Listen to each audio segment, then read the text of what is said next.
नमस्कार दोस्तों, स्वागत करते हैं आप सभी का यूनिवर्सिटी जी क्विज में।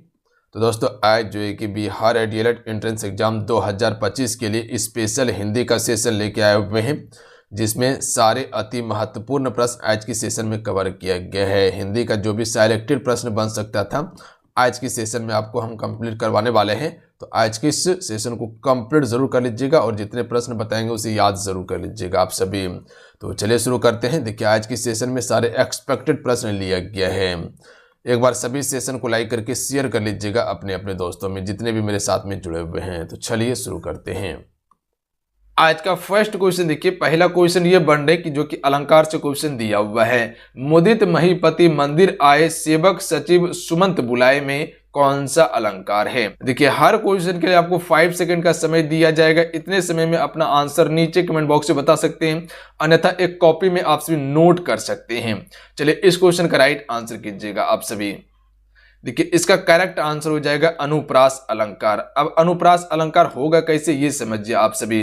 देखिए आप सभी को इससे पहले अनुप्रास अलंकार के बारे में बताए थे कि जहां एक ही वर्ण की आवृत्ति, अलंकार आप सभी अनुप्रास दे के लिख लीजिएगा, जहां एक ही वर्ण की आवृत्ति बार बार हो वहां पर अनुप्रास अलंकार होता है। जैसे कि म म, उसके बाद सा एक ही वर्ण की आवृत्ति हुआ है ना, बिल्कुल हुआ है, याद रखिएगा आप सभी।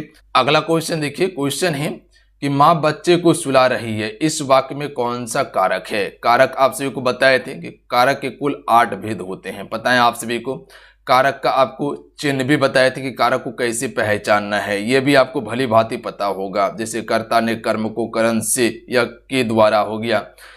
चलिए इस क्वेश्चन का आंसर कीजिएगा, माँ बच्चे को सुला रही है, यानी कि कह सकते हैं कि कर्ता ने कर्म को, यहां पर देख लीजिएगा कारक चिन्ह दिया हुआ है, कर्म को, यानी कि बच्चे को सुला रही है, कर्म कारक हो जाएगा। याद रखिएगा ऑप्शन नंबर बी इसका बिल्कुल करेक्ट आंसर होगा। याद रहेगा आप सभी को, नोट कर लीजिएगा आप सभी। अगला है मेरे द्वारा यह काम हुआ, इस वाक्य में कौन सा कारक है। मेरे द्वारा यह काम हुआ है, यानी कि के द्वारा की यहां पर बात किया गया है। और के द्वारा जो है फ्रेंड ये किसके लिए प्रयोग किया जाता है, तो करण कारक के लिए हम सिर्फ प्रयोग करते हैं। के द्वारा या से का प्रयोग किया जाता है, ध्यान रखिएगा। तो यानी कि करण कारक इसका बिल्कुल करेक्ट आंसर हो जाएगा। मेरे द्वारा यानी कर्ता ने कर्म को करण से या के द्वारा, तो ऑप्शन नंबर सी इसका बिल्कुल करेक्ट आंसर हो जाएगा। क्लियर है। अगला क्वेश्चन देख लीजिएगा, गाय का पुल्लिंग क्या होगा। देखिए गाय का पुल्लिंग आपको बताना है, तो आसान क्वेश्चन है। गाय का पुल्लिंग क्या होता है, बैल होता है गाय का पुल्लिंग, यानी कि ऑप्शन में ए बिल्कुल करेक्ट आंसर हो जाएगा। याद रहेगा आप सभी को। अगला क्वेश्चन है क्वेश्चन नंबर 5। चलिए इस क्वेश्चन का आंसर कीजिएगा आप सभी। तो कामना शब्द का उचित बहुवचन चुनिए। कामना, कामना का क्या हो जाएगा बहुवचन।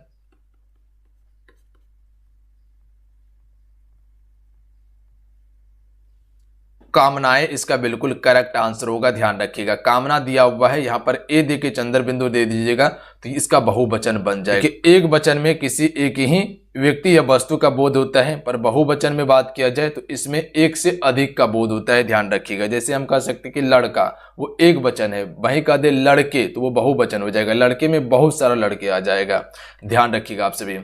अगला क्वेश्चन देख लीजिएगा, योद्धा का बहुवचन शब्द होगा। देखिए योद्धा का जो बहुवचन होता है योद्धा ही होता है, याद रखिएगा आप सभी, डी करेक्ट आंसर होगा। अगला है कि निम्न में से अमृत शब्द का पर्यायवाची नहीं है, इनमें से कौन सा जो है कि अमृत का पर्यायवाची शब्द नहीं है। देखिए विभु जो है फ्रेंड ये अमृत का पर्यायवाची नहीं होता है, याद रखिएगा आप सभी। जबकि अमृत का पर्यायवाची क्या क्या है, पीयूष है, बिल्कुल है, अमीय है, बिल्कुल है, अमी है, बिल्कुल है। तो ये सभी अमृत का पर्यायवाची होता है जो पूछा जाता है, जबकि विभु नहीं होता है। तो ऑप्शन में डी करेक्ट आंसर हो जाएगा, याद रखिएगा। और पर्यायवाची को आपसे याद जरूर कर लीजिएगा, क्योंकि यहां से क्वेश्चन निश्चित आपके पेपर में पूछा जाएगा, इसमें कहीं कोई शक नहीं है। देखिए जितने भी फ्रेंड जुड़े हुए हैं सेशन को लाइक जरूर कर लीजिएगा, आपका एक लाइक हमें मोटिवेट कराता है। तो लाइक करके आप सभी शेयर अपने दोस्तों में जरूर कीजिएगा। अगला है निम्नलिखित में से असंगत पर्यायवाची शब्द है, इनमें से कौन सा शब्द जो है फ्रेंड वो असंगत है। देखिए मृग की बात किया जाए तो हिरन इसका पर्यायवाची बिल्कुल सही है, या हिरन का पर्यायवाची मृग होता है। मोर का पर्यायवाची केकी भी होता है, बिल्कुल सही है। तोता को किर भी कहा जाता है, बिल्कुल सही है, ध्यान रखिएगा आप सभी। यानी कि हिरन को मृग कहते हैं, मोर को केकी के नाम से भी जाना जाता है, और उसके बाद तोता को किर के नाम से जाना जाता है, जबकि नग और नट ये गलत है, ध्यान रखिएगा आप सभी। नग का जो हो जाता है जैसे पर्वत हो जाता है, पता है आप सभी को, पहाड़ भी हो जाता है, गिरी हो जाता है, महीधर हो जाता है, ये नग का पर्यायवाची होता है। अगला है उच्छ्वास किसका विलोम शब्द है? तो देखिए उच्छ्वास की बात किया गया है, तो उच्छ्वास का क्या हो जाएगा विलोम शब्द? तो डी करेक्ट आंसर हो जाएगा, निश्वास होगा, ध्यान रखिएगा आप सभी। ऑप्शन नंबर डी बिल्कुल राइट आंसर हो जाएगा, जो भी डी को टिक करे बिल्कुल करेक्ट आंसर है। अगला है नूतन का विलोम शब्द है। देखिए फ्रेंड आप सभी लास्ट में 25 क्वेश्चन में कितने स्कोर कर पा रहे हैं, अपना स्कोर नीचे कमेंट करके जरूर बताइएगा आप सभी। चलिए इस क्वेश्चन का राइट आंसर कीजिएगा आप सभी। नूतन का विलोम जो होता है वो क्या होता है? पुरातन होता है। ये सभी को पता होना चाहिए। इस क्वेश्चन का आंसर बिल्कुल आसान और इजी क्वेश्चन था। अगला है कि राम नई पुस्तक लाया, इस वाक्य में राम है, राम डैश है, तो राम ने नई पुस्तक लाया। देखिए इसमें राम जो है, राम क्या है? तो कह सकते हैं कि राम एक संज्ञा शब्द है, और इसमें कौन सा संज्ञा हो जाएगा? व्यक्तिवाचक संज्ञा होगा, ध्यान रखिएगा आप सभी। यानी कि ऑप्शन में भी करेक्ट आंसर हो जाएगा। याद रखिएगा व्यक्तिवाचक संज्ञा में क्या आ जाएगा? जिसमें किसी नाम आ जाए। जैसे अगर देश की बात किया जाए तो देश में अगर हम ये कहें कि देश कौन सी संज्ञा है, तो ये आपका जातिवाचक संज्ञा होगा, क्योंकि देश एक ही नहीं है। जैसे भारत है तो पाकिस्तान भी एक देश है, बांग्ला भी एक देश है, तो वो जातिवाचक संज्ञा है। ऐसे अगर हम डायरेक्ट इसका नाम लिख दे कि भारत, तो ये एक क्या हो गया? व्यक्तिवाचक संज्ञा हो गया, ध्यान रखिएगा। तो जितने भी नाम हैं वो सभी व्यक्तिवाचक संज्ञा है। भाववाचक संज्ञा में किसी व्यक्ति का भाव को दर्शाते हैं हम सभी, जैसे कि बुढ़ारी, वो उसका भाव है, ध्यान रखिएगा, यानी कि गुण दोष को दर्शाते हैं। उसके बाद विशेषण और कर्म कारक के बारे में आपको पता ही होगा। अगला है निम्नलिखित में से जिन शब्दों का रूप सदैव समान रहता है उन्हें हम सभी क्या कहते हैं? तो उसे हम सभी अव्यय शब्द कहते हैं, ध्यान रखिएगा। जिन शब्दों का रूप सदैव समान रहता है उसे अव्यय कहा जाता है। अगला है कि वाक्य, यानी कि सोहन ने मोहन को थप्पड़ मारा, निम्नलिखित में से क्रिया का उदाहरण है, यानी कि किस क्रिया का उदाहरण है? सोहन ने मोहन को थप्पड़ मारा है, यानी कि यहां पर दो कर्म हो रहा है। सोहन ने किसको? मोहन को क्या मारा? थप्पड़ मारा है।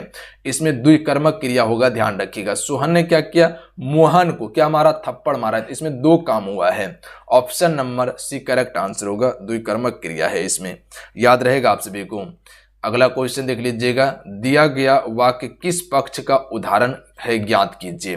यानी कि वाक्य दिया हुआ है और इसमें पक्ष ज्ञात करना है। जैसे कि बच्चे मैदान में खेल रहे हैं, इसमें कौन सा पक्ष है? तो बच्चे मैदान में खेल रहे हैं, यानी कि इसमें पूर्ण पक्ष होगा, ध्यान रखिएगा, क्योंकि बच्चे कहाँ खेल रहे हैं? मैदान में खेल ही रहे हैं, तो ये पूर्ण पक्ष का ही उदाहरण है। अगला क्वेश्चन देख लीजिएगा, मौसमी किस प्रकार का विशेषण है? तो मौसमी की यहां पर बात किया गया है। तो आप सभी को पता होना चाहिए कि अगर किसी का गुण दोष बताना हो तो ये मौसमी उसका गुण ही बता रहा है, तो option number D correct answer हो जाएगा। ये क्या है? गुणवाचक विशेषण है, ध्यान रखिएगा आप सभी।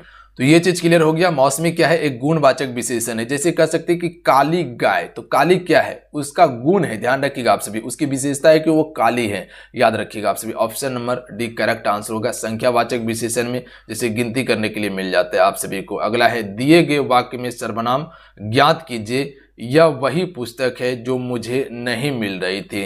यहीं से याद रखिएगा विशेषण का जो है कि फ्रेंड 4 भेद होता है विशेषण का, याद रखिएगा आप सभी। कितना भेद? 4 भेद होता है विशेषण का। और सर्वनाम का कितना भेद होता है? तो इसका 6 भेद होता है सर्वनाम का, ध्यान रखिएगा आप सभी। सर्वनाम का 6 भेद होता है। दिए गए वाक्य सर्वनाम ज्ञात कीजिए, यह वही पुस्तक है जो मुझे नहीं मिल रही थी, तो इसमें कौन सा सर्वनाम हो जाएगा? तो यहां पर देखिएगा तो संबंध की बात किया जा रहा है कि यह वही पुस्तक है जो मुझे नहीं मिल रही थी, यानी कि यहां पर संबंध डायरेक्ट आपको देखने के लिए मिल रहा है। तो option number D correct answer हो जाएगा, संबंधवाचक सर्वनाम हो जाएगा, याद रखिएगा आप सभी। यह जो है यह वही पुस्तक है जो मुझे नहीं मिल रही है, तो डायरेक्ट यहां संबंध की बात किया गया है। यह मेरा घर है, संबंधवाचक सर्वनाम है। या कह सकते कि ये काली गाय जो है कि मेरी है, यानी कि यहां पर भी संबंधवाचक है। किस शब्द में करण तत्पुरुष समास है? देखिए तत्पुरुष समास की बात किया जाए तो इसका स्पेशल जो है कि एक 6 भेद होता है तत्पुरुष समास का, याद रखिएगा आप सभी। कितना? 6 भेद होता है तत्पुरुष समास का। जितने भी आपका कारक चिन्ह है वो तत्पुरुष समास को विभाजित करता है, याद रखिएगा आप सभी। जैसे कि कह सकते कि करण तत्पुरुष की बात किया गया है तो करण के लिए क्या है? से है और के द्वारा है, से है और के द्वारा है, के द्वारा है। तो देखिए ऑप्शन में बी करेक्ट आंसर हो जाएगा। गुण से युक्त या गुण के द्वारा युक्त, इसको अगर समास विग्रह करके देखिएगा तो गुण से युक्त, याद रखिएगा आप सभी। इसमें ऑप्शन में बी करेक्ट आंसर होगा। इसमें क्या होगा? आपको समास विग्रह करके देखना होगा। अगला है अष्टाध्यायी शब्द में कौन सा समास है? देखिए अष्टाध्यायी की बात किया गया है तो यहां पर देख सकते हैं 8 की यहां पर बात आ रहा है। अष्ट मतलब 8 ही होता है। इसका करेक्ट आंसर हो जाएगा द्विगु समास। देखिए द्विगु समास में जितने भी संख्या वाला शब्द है वो द्विगु समास के अंतर्गत आता है। जैसे कि चौराहा हो गया, पंचमुखी हो गया, तेराहा हो गया, ये सभी द्विगु समास है। द्वंद्व समास में अपोजिट शब्द होता है। अगला क्वेश्चन देख लीजिएगा, वन प्लस औषधि संधि विच्छेदन किसका उदाहरण है? तो वन और औषधि की बात किया गया है तो वन औषधि, तो इसका संधि विच्छेदन जो है किसका उदाहरण है? वृद्धि संधि का उदाहरण है। याद रखिएगा आप सभी, किसका उदाहरण है जी? वृद्धि संधि का उदाहरण है ये। अगला क्वेश्चन देख लीजिए, क्वेश्चन में 20 है कि निर्देश दिए गए मुहावरे एवं लोकोक्ति का सही विकल्प छांटिए। देखिए भूले दुख की याद दिलाना, इसका अर्थ क्या होता है? भूले दुख की याद दिलाना यानी कह सकते हैं कि जो जख्म पूरा हो चुका था, खत्म हो चुका था, उसको फिर से खोट के क्या करना? ताजा कर देना, यही है ना इसका अर्थ। तो इसमें ऑप्शन में डी करेक्ट आंसर हो जाएगा। इनमें से कोई नहीं होगा, ध्यान रखिएगा। अल्प समय के लिए लाभ नहीं होगा, बहुत कंजूस होना नहीं होगा, अपराधी सदा शंकित रहता है, ये भी नहीं होगा, ध्यान रखिएगा आप सभी। अगला क्वेश्चन देख लीजिए, क्वेश्चन में 21 है कि निर्देश दिए गए प्रश्न में मुहावरे एवं लोकोक्ति का सही विकल्प छांटिए। चूना लगाना मुहावरे का अर्थ क्या होगा? चूना लगाना यानी कि क्या हो जाएगा? धोखा देना हो जाएगा। डी करेक्ट आंसर होगा। अगला क्वेश्चन देखिए 22 नंबर है कि नेताजी भाषण देते हैं, यह वाक्य किस काल में है?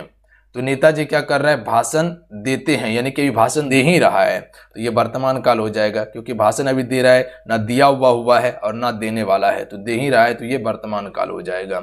अगला है देवनागरी अंक कितने होते हैं? तो देखिए देवनागरी अंक की बात किया गया है। देखिए हिंदी को जो हम सभी लिखते हैं वो देवनागरी लिपि में लिखते हैं, पता है आप सभी को, और इसमें 10 अंक है, ध्यान रखिएगा आप सभी। तो याद रखिएगा अगर क्वेश्चन पूछा जाए कि देवनागरी में कितने अंक हैं? 10 अंक हैं।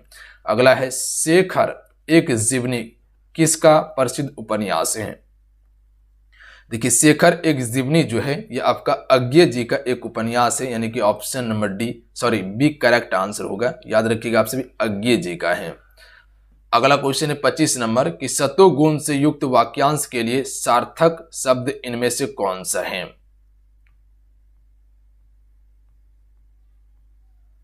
सात्विक इसका बिल्कुल करेक्ट आंसर होगा। याद रखिएगा आप सभी, सात्विक। आइए थोड़ा सा अलंकार का क्वेश्चन देख लेते हैं, जो कि क्वेश्चन पूछा जाता है अलंकार से। देखिए क्वेश्चन है कि जय जय भारत भूमि भवानी, अमरों ने भी तेरी महिमा बारंबार बखाने। इसमें कौन सा अलंकार है? तो इसमें अनुप्रास अलंकार है। अब देखिए अनुप्रास अलंकार को आप पहचानिएगा कैसे? तो आपको बताया कि अगर एक ही वर्ण की आवृत्ति बार बार हो वहां पर अनुप्रास अलंकार होता है। जैसे कि यहाँ पर ज देखिए, ज हो गया, वहीं पर देखिएगा भ, उसके बाद देखिएगा यहाँ पर म का आवृत्ति हुआ है, यहाँ पर भी म का आवृत्ति हुआ है, ब का आवृत्ति हुआ है ना, बिल्कुल हुआ है, तो यहाँ पर अनुप्रास अलंकार होगा। याद रहेगा आप सभी को। इस क्वेश्चन को नोट कीजिएगा आप सभी कि पुत कपुत तो काहे धन संचय और पुत सपूत है तो फिर काहे धन संचय। इसमें कौन सा अलंकार है? लाटा अनुप्रास अलंकार है। देखिए कहा जा रहा है कि अगर पुत्र कपूत हो चुका है, यानी कि कह सकते हैं कि अगर पुत्र आपका खराब हो चुका है, अगर उसके लिए आप धन जोक के रखते हैं तो वो कहीं ना कहीं आपका जुआ हो गया, सट्टा हो गया, उसमें आपका धन बर्बाद कर देगा। अगर वही कहा जा रहा है कि आगे अगर पुत्र आपका सपूत हो गया है, यानी कि पुत्र अच्छा है, तब फिर भी आपको धन जोक के कोई फायदा नहीं है। अगर पुत्र आपका दिमाग से तेज है, अच्छा है, तो निश्चित है कि वो धन कमा ही लेगा, आपको जोक कर रखना कोई अर्थ नहीं बनता है। तो ध्यान रखिएगा आप सभी, इसमें कौन सा अलंकार है? लाटा अनुप्रास अलंकार है। इसको आप सभी पहचानिएगा कैसे? तो नोट कर लीजिएगा, पहचान में लिख लीजिएगा कि जब किसी वाक्य या उपवाक्य, जब किसी वाक्य या उपवाक्य आवृत्ति उसी अर्थ में होती है, जब किसी वाक्य या उपवाक्य की आवृत्ति उसी अर्थ में होती है किंतु मूल रूप में अंतर होता है, तो वहां पर क्या होता है, लाटा अनुप्रास अलंकार होता है। ध्यान रखिएगा आप सभी। जैसे कि यहां पर देखिएगा, पुत कपुत तो काहे धन संचय, इसका अर्थ क्या है, अलग है। और पुत सपुत तो काहे धन संचय, इसका भी अर्थ अलग है। और दोनों को यहां पर देखिएगा, तो यहां पर देखिएगा तो दोनों वाक्य क्या है, एक ही वाक्य है, काहे धन संचय और काहे धन संचय। पर पुत कपुत इसका अर्थ अलग है और पुत सपुत इसका अर्थ अलग है। ध्यान रखिएगा आप सभी। तो आपको पहचान करने का तरीका बता दिए, इसको नोट कीजिएगा आप सभी। अगला क्वेश्चन देखिए, दीनाथ था थे, दीनानाथ डूबते, सुधेनु आते, गृह गवाल बाले थे। इसमें कौन सा अलंकार है, तो श्रित्या अनुप्रास अलंकार है। अब इसको कैसे पहचानिएगा, तो इसको पहचानने का एक तरीका है, अगर आपको किसी भी अलंकार में ता हो गया, उसके बाद था हो गया, उसके बाद दा हो गया, उसके बाद धा हो गया, उसके बाद आप ना, अगर ये आपको देखने के लिए कहीं मिल जाए तो समझ लीजिए वहां पर श्रुत्या अनुप्रास अलंकार होगा। जैसे कि यहाँ पर देख सकते हैं कि था है, थे है ना, बिल्कुल है। आते यहाँ पर देख लीजिएगा, बिल्कुल। तो ये क्या हो जाएगा, श्रुत्या अनुप्रास अलंकार होगा। यहाँ पर भी ता देखने के लिए मिल जाए तो यहाँ पर याद रखिएगा, ता था दा धा नो, ये अगर आपको देखने के लिए मिल जाए तो याद रखिएगा श्रुत्या अनुप्रास अलंकार होगा, याद रहेगा। उसके बाद है, पानी गए ना उभरे मोती मानुष चून, इसमें कौन सा अलंकार है। देखिए, पानी गए ना उभरे मोती मानुष चून, अगर पानी चल जाता है तो समझ लीजिए ना मोती रहेगा, ना मोती का कोई गुण रहेगा, ना मनुष्य का कोई गुण रहेगा और ना चूना का कोई गुण रहेगा। चून का अर्थ होता है चूना। इसमें कौन सा अलंकार है, श्लेष अलंकार है। ध्यान रखिएगा। अब श्लेष अलंकार को पहचानिएगा कैसे, इसको नोट कर लीजिएगा। याद रखिएगा, जब कोई शब्द एक ही बार प्रयोग आए, क्या बताएं, जब कोई शब्द एक ही बार प्रयोग आए किंतु प्रसंग के अनुसार उसके दो या दो से अधिक अर्थ हो, वहां पर श्लेष अलंकार होता है। दो या दो से अधिक अर्थ हो, वहां पर श्लेष अलंकार होता है। यहाँ पे देखिएगा पानी दिया हुआ है, तो पानी जो है किसके किस लिए प्रयोग हुआ है, मोती के लिए, मनुष्य के लिए और चूना के लिए प्रयोग हुआ है, यानी कि चून के लिए। अगर किसी भी मोती का अगर रंग चल जाता है तो उसका कोई वैल्यू नहीं रहेगा। ध्यान रखिएगा। तो इसका अर्थ क्या हो जाएगा, तो चमक। ध्यान रखिएगा, पानी का अर्थ हो जाएगा चमक, जो कि मोती के लिए प्रयोग किया गया है। वही पानी अगर मनुष्य का चल जाता है, यानी कि मनुष्य का अगर इज्जत चल जाता है, यानी कि कह सकते हैं कि सम्मान अगर चल जाता है, तो मनुष्य का भी कोई अर्थ नहीं रह जाता है। ध्यान रखिएगा। तो ये पानी का अर्थ किसके लिए, मनुष्य के लिए, जो कि मनुष्य के लिए सम्मान्य है। वहीं पर अगर चूना की बात किया जाए तो चूना के लिए जो प्रयोग हुआ है पानी, तो इसका अर्थ क्या हुआ है, जल। ध्यान रखिएगा आप सभी। जल, अगर जब तक हम चूना में जल नहीं मिलाएंगे तो चूना कोई काम का नहीं है, ना निपने का काम आएगा, ना चूना खाने का काम आएगा। ध्यान रखिएगा आप सभी। तो याद रहेगा आप सभी को, याद रहेगा आप सभी को, बिल्कुल। अगला क्वेश्चन देख लीजिएगा। अगला क्वेश्चन है कि सुबरन को खोजत फिरत कभी अभिचारी चोर, इसमें कौन सा अलंकार है, तो इसमें भी श्लेष अलंकार है। ध्यान रखिएगा आप सभी। तो क्या बताए श्लेष अलंकार में कि जब कोई शब्द एक ही बार प्रयोग आए किंतु प्रसंग के अनुसार उसके दो या दो से अधिक शब्द हो, वहां पर श्लेष अलंकार होता है। जैसे कि हम सभी कह सकते हैं कि यहाँ पर सुबरन दिया हुआ है और यहाँ पर देखिएगा कवि है, अभिचारी चोर की बात यहाँ पर किया गया है।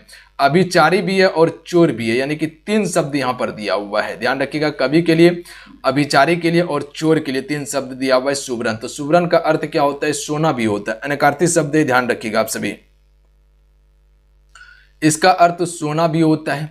इसी का अर्थ क्या कह सकते हैं, स्त्री भी कह सकते हैं, स्त्री भी कह सकते हैं और इसी का अर्थ आप शब्द भी कह सकते हैं। तो देखिए, शब्द जो आया हुआ है ये कवि के लिए आया हुआ है। कवि क्या ढूंढ रहा है, शब्द को ढूंढ रहा है अपनी कविता को बढ़िया बनाने के लिए। स्त्री को कौन ढूंढ रहा है, अभिचारी ढूंढ रहा है, यानी कि जो भोग विलास में रहता है वो स्त्री, सुंदर स्त्री को ढूंढ रहा है। और वही सोना किसके लिए है, तो चोर के लिए। तो चोर क्या ढूंढ रहा है, सोना को ढूंढ रहा है। ध्यान रखिएगा आप सभी। याद रहेगा आप सभी को, बिल्कुल याद रहेगा। तो इतना सा फैक्ट को जरूर याद रखिएगा जो इंपॉर्टेंट है आपके एग्जाम्स के लिए। अगला क्वेश्चन देखिए, जिसका आंसर आपको नीचे कमेंट करके बताना है। चार ऑप्शन दिए हुए हैं, दिए गए शब्द में शुद्ध वर्तनी का चयन कीजिए। इनमें से कौन सा शुद्ध वर्तनी है। चार ऑप्शन आपके स्क्रीन पे हैं। चार ऑप्शन में आपको अपना आंसर नीचे कमेंट करके बताना है। बताइएगा इस क्वेश्चन का राइट आंसर क्या हो जाएगा। तो चलिए आज कितना ही मिलते हैं। जय हिंद, वंदे मातरम। ध्यान रखिएगा, पढ़ाई करते रहिएगा। जाते जाते फ्रेंड क्लास को लाइक करके शेयर करके जाइएगा आप सभी। जय हिंद, वंदे मातरम।